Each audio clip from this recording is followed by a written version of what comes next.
Hola, ¿cómo les va? Bienvenidos a otra intervención mía en este espacio de opinión y análisis de la 4TV. Estamos pues ya en realidad por concluir el curso de Teoría General de la Política, claves históricas desde la perspectiva de la 4T y estamos en la última parte de la parte especial, que está, en este caso vamos a dedicarlo a la teoría política. Recuerden que distribuimos esta parte especial en tres disciplinas: economía, derecho y teoría política, para comprender la dinámica de configuración de los problemas políticos y su forma de resolverlos a través de las formas de gobierno. Y en realidad pues esto de la teoría política es el hilo conductor de casi que del curso. Comenzamos al principio diciendo que la política gira alrededor de lo político, y lo político, la esencia, lo político, que es la esencia de la política, tiene que ver con la respuesta a tres preguntas: ¿quién manda?, ¿cómo? Y ¿para qué manda? Por tanto, digámoslo así, que la política es esa, como decía Norberto Bobbio, que es un libro que por cierto recomendé en alguna de las sesiones. El libro es muy recomendable, es extraordinario de hecho, que se llama La teoría de las formas de gobierno y la historia del pensamiento político, de Norberto Bobbio, profesor italiano. Es su curso de la Universidad de Turín de 1976. Y él decía que la política es la forma más dramática de organización de una sociedad, es decir, es el nivel más complejo y dramático en el que una sociedad se organiza. Por eso genera a veces tanto repudio, es decir, todas las animadversiones que nosotros podemos tener personales, ¿verdad? Desde que somos niños y empezamos a ir a la escuela, lo primero que aprendemos es a que nos caiga mal el de al lado, ¿verdad? ¿No? En la escuela, pues los niños empiezan a decir, este me cae mal, este me cae bien, ¿verdad? Literalmente. Bueno, esa realidad cotidiana de cada uno de nosotros encuentra su máxima manifestación y exposición en la política. Así de simple, ¿eh? No se trata aquí de que estemos hablando de cuestiones divinas o muy sutiles. Es que es así, es ese conjunto de contradicciones, de animadversiones, de contradicciones, de diferencias, de simpatías y diferencias, como decía Alfonso Reyes, encuentran su máximo nivel de expresión en la política. Y por eso la política básicamente trabaja del conflicto y es la administración del conflicto. Y esto genera el repudio social, porque pues ¿quién quiere vivir peleándose? Ya tenemos suficiente con nuestras batallas cotidianas para pagar la renta o llegar al mes.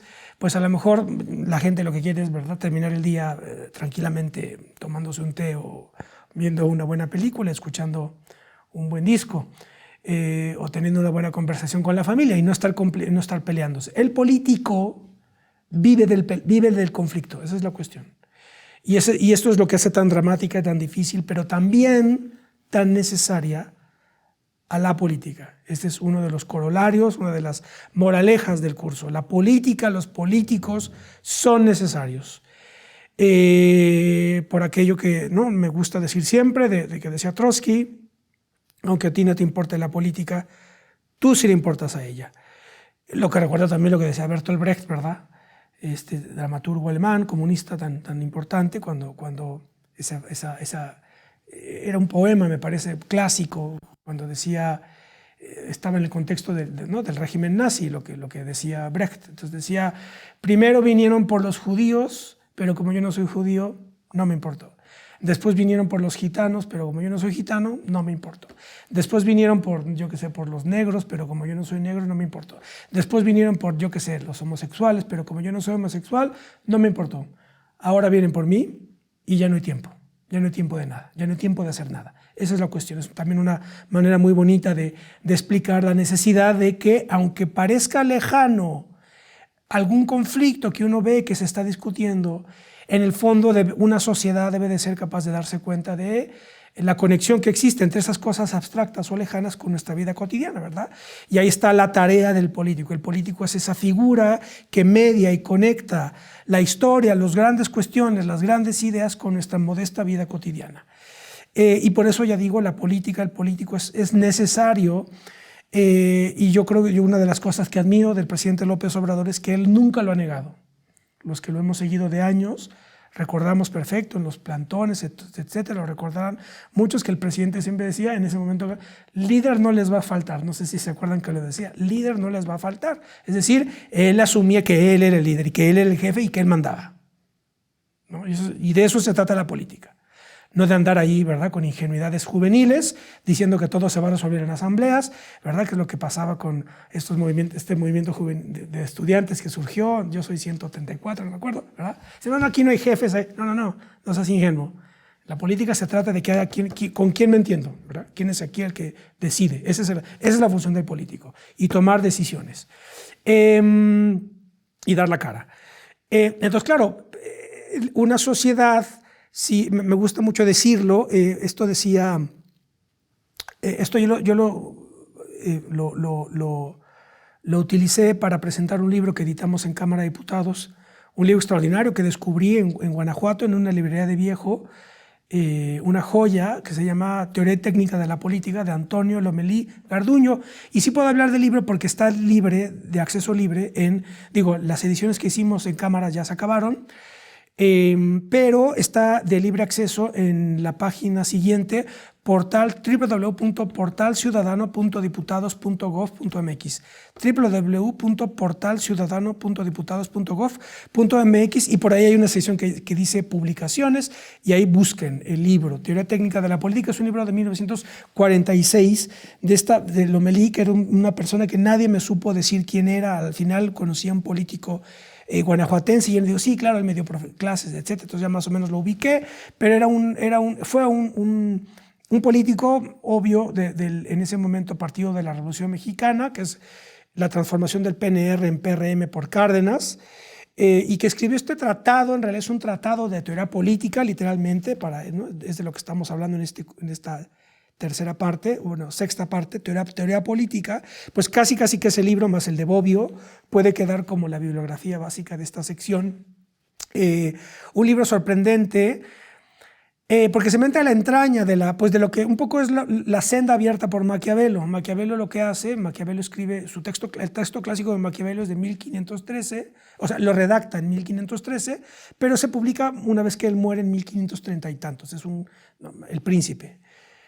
Y lo que hace Maquiavelo, y dentro de que es abrir esta senda, dentro de la cual, por ejemplo, está el libro de Lomelí Garduño, u otro texto también de los que nunca te recuperas una vez que lo lees, que es de Carl Schmitt, un teórico alemán. El libro se llama El concepto de lo político. ¿Me han escuchado hablar del lo político? Bueno, el que acuña ese término de lo político es Carl Schmitt, este teórico alemán extraordinario, que se tiene que leer sí o sí. Y que él definió que la esencia de lo político es la relación amigo-enemigo. Para que vean, ¿no? Es como cables de alta tensión, ¿verdad? Dice Schmitt: lo político es la relación amigo-enemigo, es decir, el conflicto, ¿sí? Entonces, quien no quiera vivir del conflicto y de todo lo que... de este tipo de conflicto, porque hay muchos conflictos en la vida, ¿verdad? Pero de este tipo de conflicto, amigo-enemigo, pues que no se meta a política, ¿no? Que no entre en esto. En todo caso, Schmitt, Lomelí Garduño y Maquiavelo, todos abrevan de Maquiavelo, porque Maquiavelo lo que hace es plantear que entendamos que Maquiavelo escribe en el siglo XVI, en plena Edad Media, estaba en el tránsito entre la Edad Media, el Renacimiento y el mundo moderno. En realidad, Maquiavelo abre en política, en la historia de la política, abre la senda de la modernidad política, porque él, vamos a decirlo así, que esto lo explica muy bien Bobbio en su libro. Hay como tres momentos fundamentales históricos: la etapa precristiana, la etapa cristiana y lo que viene después, la modernidad. Pero en realidad la modernidad es un despliegue que tiene lugar dentro de la cristiandad. Entonces, lo que explica muy bien Bobbio es que en el mundo cristiano, el mundo medieval, no hay teoría política. ¿Por qué? Porque el cristianismo consideraba precisamente a la política como la corrupción, el mal, el poder, etc. Esto es una herencia de San Agustín, porque San Agustín en el siglo IV, cuando tiene lugar la invasión germánica y cae Roma, San Agustín escribe La ciudad de Dios y dice: claro, la corrupción está en la política, la salvación está en la iglesia, está en la ciudad de Dios. Por eso hoy es muy común, muchos han escuchado cuando alguien dice: claro, yo no estoy en la política, yo provengo de la sociedad civil. Es muy común, ¿verdad? Esta iniciativa viene de la sociedad civil, como si ya eso Ya dé por supuesto que, como viene de la sociedad civil, es una propuesta limpia, armónica, no tiene intereses, no, todo está bien, ¿verdad? Claro, si la propuesta la hace un partido político, no, ya ya viene de un partido político y ya quiere... Esa idea de que la sociedad civil está separada de la sociedad política tiene un origen agustiniano, es la idea de San Agustín, de que la salvación está en la iglesia, está en la ciudad de Dios, y la corrupción está en Roma, en la política. Miren cómo está ya invadido por germanos, etc. La salvación está en la iglesia. Esto es un tema interesantísimo que no me puedo detener aquí. Todo este recorrido que tiene el agustinismo político, etc. Bien.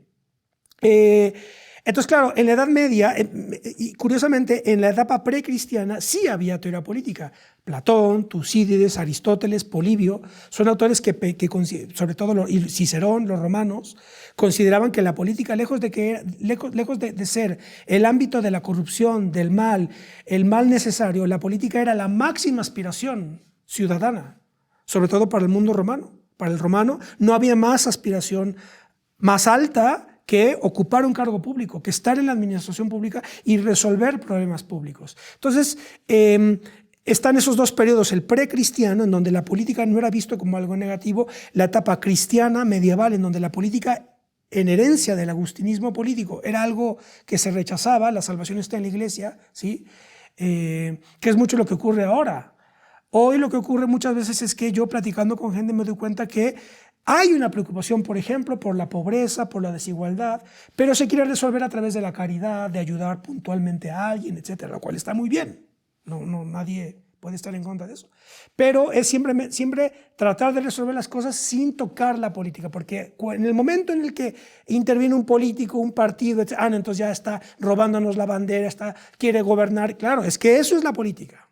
La política es eso, es el sistema de mando. ¿Cómo se organiza un sistema de mando? ¿No? Y por eso es algo tan delicado, en fin, genera tanto rechazo, etc. Pero ese es el asunto. Bien. Entonces, ¿qué hace Maquiavelo? Pues Maquiavelo, con el príncipe, dentro del mundo cristiano medieval, plantea Maquiavelo que la política es un saber sustantivo propio, tiene una legalidad propia, una lógica propia, un criterio propio, un ritmo propio, etc. La política no depende ni de la ley, que es lo que vimos la sesión anterior cuando hablé del derecho. La política no depende de la ley de manera absoluta, pero tampoco depende de la moral de manera absoluta. Por eso la famosísima, ¿no? la famosa idea de que Maquiavelo fue ese autor sin escrúpulos que separó la moral de la política, ¿verdad? Y entonces se le ha hecho mucha injusticia a Maquiavelo, porque en realidad yo creo que no hay autor, ya he hecho el ejercicio, creo que no hay autor en la historia humana, me atrevería a decir, en la historia humana, no hay autor que sin leerlo se sepa de qué va su planteamiento. Es decir, cuando alguien te dice, no, esa es una persona muy maquiavélica, la gente sin saber cuándo vivió o qué libros escribió Maquiavelo, ya sabe que esa persona es de cuidado, ¿verdad? Es una persona que no tiene sin escrúpulos, que hay que cuidarse porque es una señora maligna, etc. Sin haber leído a Maquiavelo, ¿verdad? He hecho el ejercicio por ahí, creo que Kafka más o menos puede ser otro autor que la gente dice, claro, es una situación kafkiana. Yo creo que a lo mejor la gente, sin haber leído nunca Kafka, entiende que lo kafkiano es, pues yo qué sé, lo bizarro, lo surreal, ¿no? Esto es kafkiano, una situación kafkiana. A lo mejor el Quijote también, puede que la gente diga, sí, es un proyecto quijotesco, pues puede que entiendan que es como una cuestión, un sueño, ¿verdad? Un poco, un sueño irrealizable, es una quijotada, como se dice en España, ¿no? Y bueno, en fin, así, lo dantesco, la otra vez alguien me dijo lo dantesco, ¿verdad? Estamos en una situación dantesca, tremenda, ¿verdad? Es el infierno de Dante, ¿no? A lo mejor nadie tiene que leer la Divina Comedia para entender que lo dantesco tiene ese... Bien. Ok, entonces, bueno, Maquiavelo lo que hace es separar la moral de la política y haber acuñado esa famosa frase de el fin justifica los medios, ¿verdad? Claro, es muy hay que entenderla. Hay que entenderla como la de Sócrates, ¿verdad? Cuando Sócrates decía, yo solo sé que no sé nada. Lo que no saben es el complemento de lo de Sócrates. Decía, yo solo sé que no sé nada y por eso soy más sabio. Pero bueno, eso luego lo explico, para yo no quiero entretenerme más. Ya luego cuento por qué Sócrates decía, yo solo sé que no sé nada y por tanto soy más sabio. Cuidado. Y Maquiavelo decía, claro, el fin justifica los medios. Entonces, claro, el político, pues ahí tienes al clásico corruptillo, ¿verdad? Miserable, ¿sí? Que se mete de político para tener 5 departamentos en Miami, ¿verdad? Cosa más patética, inimaginable. Y dice, claro, es que el fin justifica los medios, ¿sí? ¿Verdad? Pero si tu fin era esos 5 departamentos en Miami para sentirte rico, etcétera, y por eso te metiste de político, pues en fin, ¿no? Eres en fin, yo qué sé, ya no adjetivo más.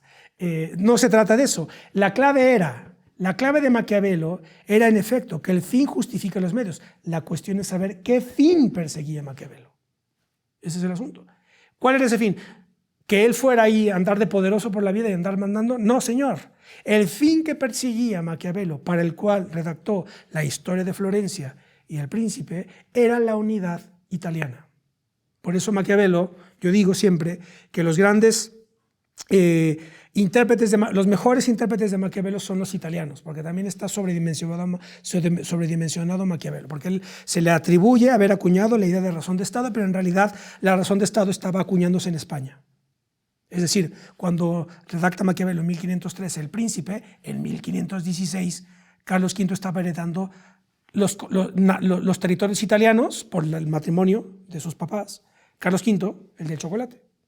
Carlos V estaba heredando los territorios italianos y toda América, caramba, por la conquista, ¿verdad? Entonces, en realidad, el gran problema del político moderno no era Italia. Florencia, Italia, era un punto en el mapa comparado con el Imperio Español. Pero es que, como hay toda una leyenda negra sobre lo que pasó con España, etcétera, y acá nos encanta, bueno, a mí no, ¿verdad?, pero les encanta a los mexicanos y a los americanos hacerse de las víctimas, no nos damos cuenta de lo que ocurrió en realidad, que ahí se configura la modernidad hablada en español. Pero bueno, ese es otro tema que luego lo puedo discutir con más calma. Entonces, claro, Maquiavelo está sobredimensionado, porque en realidad la clave era otro tema, otro ejemplo. La administración pública. Yo cuando di clases de administración pública me puse a investigar un poco, y me doy cuenta que todos los franceses quieren todas las medallas. Y entonces, claro, la administración pública es de origen francés, por Napoleón, etc. Y yo dices, bueno, ok, sí, está bien, vamos a reconocerle a Napoleón sus méritos. Pero dices, oye, el gran problema de la administración pública de la modernidad se llama Imperio Español.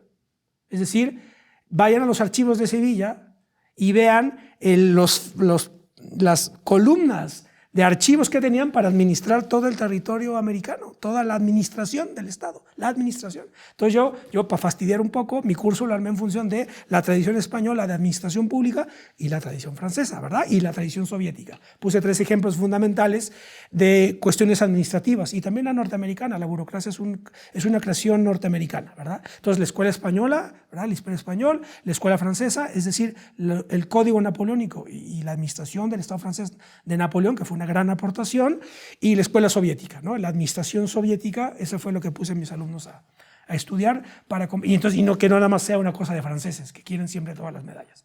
Bien, ¿en qué estábamos? Claro, Maquiavelo sepa, entonces claro, el fin de Maquiavelo era la unidad italiana, y entonces esa unidad italiana, ese fin, justifica todo lo demás, ese es el asunto. Y por eso se le atribuye a Maquiavelo haber acuñado la idea de razón de Estado, es decir, el Estado y su unidad es el criterio que subordina a cualquier otra cuestión. Y entonces yo puedo traicionar, hacer una guerra civil, etcétera, siempre que lo que yo busque es mantener esa unidad italiana. ¿Por qué? Pues porque en el periodo italiano, Italia estaba invadida por los españoles, precisamente, por los franceses. Se disputaban siempre los territorios italianos, porque estaba fragmentado. Florencia, el Estado Vaticano, Venecia, etcétera. Nápoles estaba fragmentado. Entonces, Maquiavelo dice, claro, yo necesito unificar esto. Ese es el fin que se persigue. Bien. Entonces, pues la política tiene esto, ¿no? La teoría política, esto de Lomelí Garduño y de Schmitt, están en la senda de Maquiavelo, vamos a decirlo así. Cuando dice la política, el político no se debe nada más a la ley o a la economía, que es la tesis marxista, ¿verdad? Marx, en El Capital, esa obra, una de las cimas de la razón humana, también del siglo XIX, pues en el despliegue del capital, el Estado es un momento, ¿verdad?, modesto del despliegue de esa dialéctica del capital, ¿verdad? Entonces, para Marx, por eso, después ya una vez muerto Marx, etcétera, dentro de los desarrollos del marxismo contemporáneo, pues los que nos dedicamos a estas cuestiones de estudiar a fondo estos asuntos, pues nos damos cuenta que no hay una teoría política redactada por Marx. de alguna manera esa teoría política la encuentras diseminada en otros textos suyos, como por ejemplo, pues yo que sé, el 18 Brumario de Luis Bonaparte, la Guerra Civil en Francia, y de alguna manera el origen de la familia, la propiedad privada y el Estado de Federico Engels es como el complemento de teoría político-antropológica que complementa al Capital de Marx. Marx se centra fundamentalmente en cómo la economía es la dimensión antropológica fundamental para entender cómo va moviéndose una sociedad, cómo se dan sus contradicciones, por qué se dan sus guerras, etcétera, cuando una sociedad está a punto de caer y aparece una situación revolucionaria, etcétera. Es lo que explica en el Capital. Pero digamos que la teoría político-antropológica es el texto de Engels clásico, El origen de la familia, la propiedad privada y el Estado, y como dijo por ahí algún profesor que creo que dio en el blanco, quien hizo en realidad la teoría política del marxismo, o sea, que no hizo Marx, fue Antonio Gramsci. Antonio Gramsci, pero claro, Antonio Gramsci, que es uno de mis santos patronos, claro, una de las mentes más geniales que produjo Italia en el siglo XX, habrá nacido en 1870 y tantos y murió en 1936 más o menos en la cárcel. Mussolini lo mete a la cárcel y él redacta y sus famosísimos cuadernos de la cárcel, que aquí la UAP, la Autónoma de Puebla, lo edita en 6 tomos, de la edición de Valentino Gerratana italiana, y el que lo compila fue Palmiro Togliatti, los cuadernos de la cárcel. Entonces, claro, son notas que hizo Gramsci en la cárcel, literalmente, ¿no? 6 tomotes, pero es extraordinario leer a Gramsci. Y algún profesor me acuerdo que dijo, claro, si Marx escribió El Capital, Gramsci escribió El Estado, ¿no? o la política, podríamos decir, ¿verdad? Recordemos que los textos clásicos de la política, pues está Aristóteles, fundamentalmente, que estudió su política, ¿verdad? Tenía metafísica del alma, su retórica y un texto política, la ética nicómaco, etc. Entonces, bueno, digamos, el texto de la teoría política del marxismo pues es la redacta fundamentalmente Gramsci. Bueno, pues eso, entonces pues la teoría política tiene que ver con todas estas cuestiones. Creo que lo que hay que comprender de una manera así preliminar, introductoria, es el planteamiento aristotélico, que no es solamente lo hizo Aristóteles, está en Polibio, está en Tucídides, incluso Tucídides es un historiador. Pero estas cuestiones no solo las acuña Aristóteles, pero el esquema aristotélico es el que quedó ya para siempre. ¿Qué tiene que ver con las formas de gobierno? Aristóteles, y yo creo que de esta problematización aristotélica se derivan todos los problemas de la teoría política, que bueno, esto es una cuestión, un curso introductorio, en fin, no me puedo extender, porque habría que dedicarle un curso al periodo precristiano, otro al periodo cristiano, y después ya por escuelas, ¿no? La escuela española, la escuela americana, la escuela soviética, la escuela francesa, la escuela alemana, ¿verdad? Fundamentalmente. Y habría que añadir la escuela china ahora, ¿no? Todo lo que está haciendo China en términos de, en fin. Pero ya digo que quien más o menos formula la pregunta fundamental es Aristóteles, cuando define que el gobierno, para clasificar el gobierno, debes de utilizar el criterio de cuántos gobiernan y cómo gobiernan. Es decir, un criterio cuantitativo y un criterio cualitativo. El criterio cuantitativo pues, es uno, algunos o todos, ¿verdad? Y el criterio cualitativo pues, es bien o mal, o de manera recta o desviada. ¿Cómo sabemos cuál es el parámetro para saber si se gobierna bien o mal? Se gobierna bien si se gobierna en función del bien general, y si se gobierna mal si se hace en función del bien particular. Y entonces ahí tenemos literalmente la tablita, ¿verdad? Cuando gobierna uno bien, tenemos monarquía. Si lo hace mal, tiranía. Cuando gobiernan algunos bien, tenemos aristocracia. Si lo hace mal, oligarquía. Y cuando gobiernan todos, tenemos democracia, si lo hace bien, y tenemos demagogia, si lo hace mal. Ahí hay un ajuste terminológico en la política de Aristóteles, ¿no? Que no tiene caso meterse en ello. Bobbio lo desarrolla, pero yo creo que para estos efectos de esta charla pues vale mantenernos con eso, ¿verdad? Uno, alguno, todos, bien o mal, monarquía, tiranía, aristocracia, oligarquía, democracia, demagogia. Y a partir de esto aparecen todos los planteamientos, los problemas de la teoría política. Además de Aristóteles y de Maquiavelo, yo señalaría, como complemento a todo esto, a Thomas Hobbes. Thomas Hobbes es un autor clave para comprender la modernidad, el mundo moderno, para comprender el materialismo moderno, que esto pues ya no puedo aquí meterme en tanto detalle de materialismo, etcétera. Estas son cuestiones de historia de la filosofía, etcétera. Pero bueno, yo estoy, digamos, valga decir que me sitúo en la tradición materialista, yo soy un materialista. Que ojo, no es la idea de que coloquialmente se considera una persona materialista aquella que le importa el dinero nada más, etcétera, que es una persona muy materialista. No, el materialismo es una posición filosófica que fundamentalmente tiene que ver con la idea de que solamente la vida es corpórea. Esa es la idea. El materialismo más estricto plantea que es muy sutil esto. El materialista es el que defiende la idea de que solamente la vida es corpórea. Por tanto, está negada la vida de espíritus. Es una posición materialista. Es decir, ¿me explico? Es radical esto. Es una explicación filosófica del ateísmo más radical. Es decir, el materialista como Marx, como Spinoza o como Gustavo Bueno, somos ateos radicales. ¿Por qué? Porque al tener como principio fundamental la idea de que la vida solamente puede ser corpórea, al no existir el cuerpo de Dios, más que por vía metafórica, es imposible su existencia.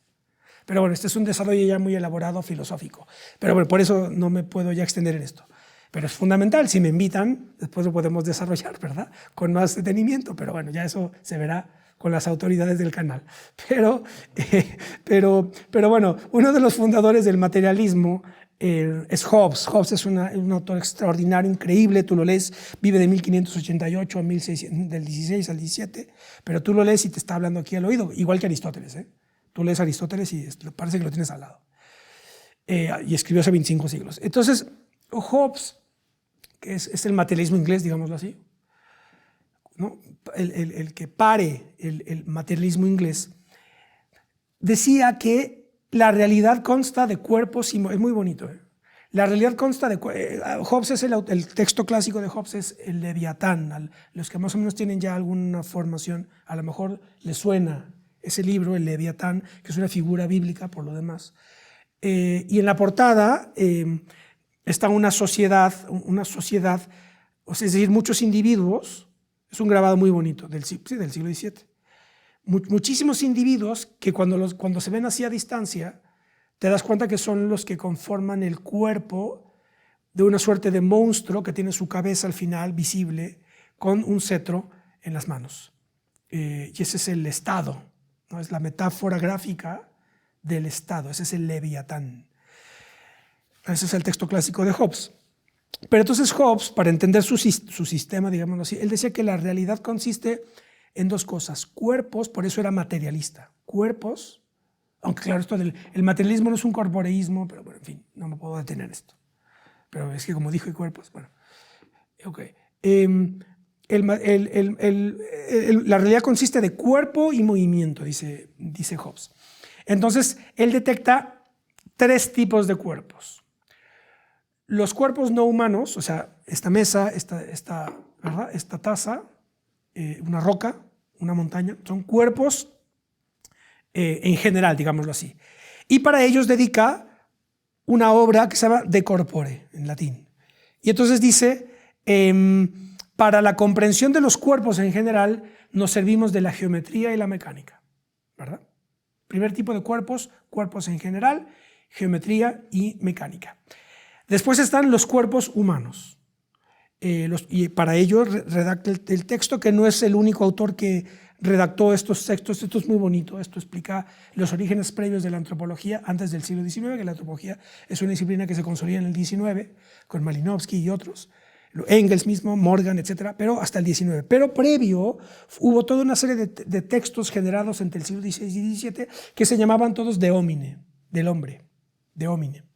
Y entonces, decía Hobbes, para comprender los cuerpos humanos nos servimos de la fisiología y la psicología. Entonces, cuerpos en general, geometría y mecánica, cuerpos humanos, fisiología y psicología, y después está los cuerpos artificiales. ¿Me siguen?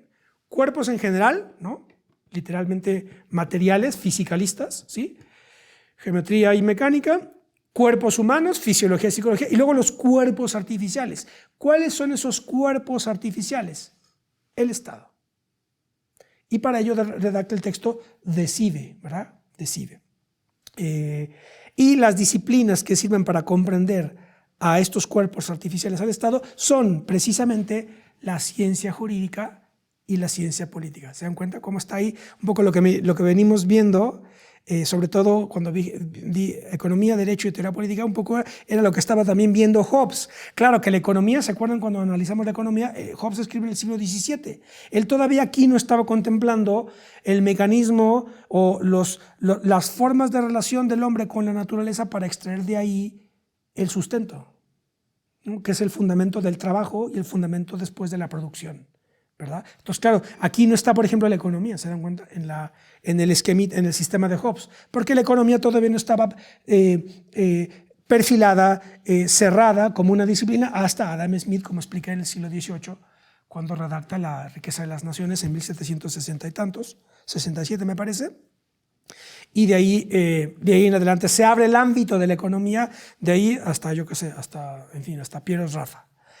Piero Sraffa, por cierto, era un contemporáneo de Gramsci, que se va cuando meten en la cárcel a Gramsci, Piero Sraffa se va a Cambridge, y Piero Sraffa fue el gran historiador de la economía que recupera las obras de David Ricardo. Bien, en fin, esto ya es otra cosa. Además ya hablé de economía.